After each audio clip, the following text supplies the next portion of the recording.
नमस्कार, बहुत स्वागत है आपका न्यूज 18 के डिजिटल प्लेटफॉर्म पर। मैं हूं आपके साथ हंसिका पाठक।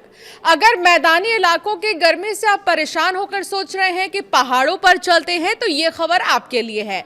मौसम विभाग ने कहा है कि दक्षिण पश्चिम मानसून जो है अगले 2 से 3 दिनों में केरला पहुंच सकता है। आमतौर पर मानसून 1 जून के आसपास केरला पहुंचता है, लेकिन इस बार इसमें थोड़ी देरी हुई है। आईएमडी के मुताबिक अरब सागर, लक्षद्वीप, केरलम और तमिलनाडु के कुछ हिस्सों में मानसून के आगे बढ़ने के लिए मौसम अनुकूल है। बंगाल की खाड़ी के कई इलाकों में भी मानसून आगे बढ़ सकता है। मौसम विभाग ने पहले अनुमान लगाया था कि मानसून 26 मई को केरला पहुंचेगा, लेकिन बाद में इसकी रफ्तार धीमी पड़ गई है। अब इसके जून के पहले सप्ताह में पहुंचने की संभावना है। अब देश भर की बात कर लेते हैं तो फिलहाल हीट वेव का असर खत्म हो चुका है। सोमवार को मध्य प्रदेश, उत्तर प्रदेश, बिहार, उत्तराखंड, राजस्थान के कई इलाकों में बारिश हुई। राजस्थान के अजमेर, नागौर, चित्तौड़गढ़ में सोमवार को ओलावृष्टि भी हुई है। मध्य प्रदेश के 4 जिलों में आंधी और बारिश का दौर देखा गया और उत्तर प्रदेश के झांसी और ललितपुर में तेज बारिश हुई। 63 जिलों में जबकि आंधी और बारिश का अलर्ट जारी है। बिहार के सासाराम में भी दोपहर बाद बारिश हुई है। तो झारखंड, छत्तीसगढ़, हरियाणा और पंजाब समेत 27 राज्यों में हल्की सी बारिश की संभावना जताई गई है। मौसम विभाग ने कहा कि इस साल देश में मानसून के दौरान सामान्य से कम बारिश होने की संभावना है। पूरे सीजन में बारिश लॉन्ग पीरियड एवरेज का लगभग 90% रहने का अनुमान है। एलपीए यानी कि लॉन्ग पीरियड एवरेज किसी क्षेत्र में 30 से 50 सालों के दौरान हुई औसत बारिश को कहा जाता है।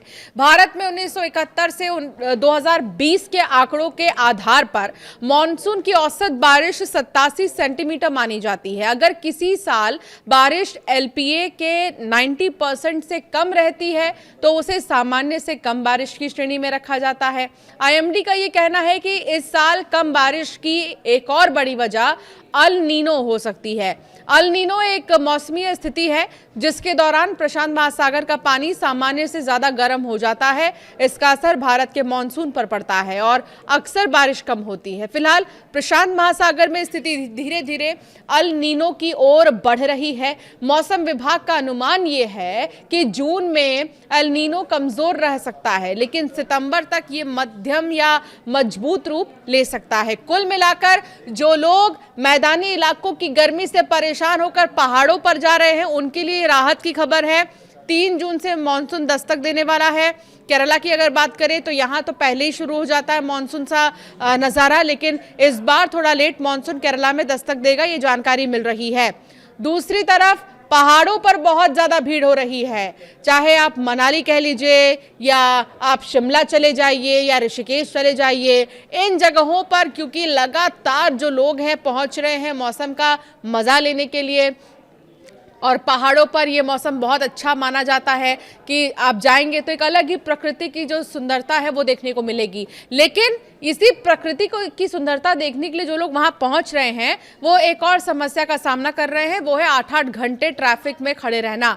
अगर आप ये प्लान बनाकर जा रहे हैं कि आप 3 दिन में लौट आएंगे तो फिर ये मानकर चलिए कि आप गलत हैं और 4 से 5 दिन भी लग सकते हैं, क्योंकि बहुत ज्यादा ट्रैफिक की समस्या हो रही है। रास्ता एक है और गाड़ियां अनेक हैं, जिसकी वजह से ये समस्या देखने को मिल रही है। तो अभी पहाड़ों पर जाना थोड़ा कम करिए। अगर आप प्लान कर रहे हैं तो उसे टाल दीजिए।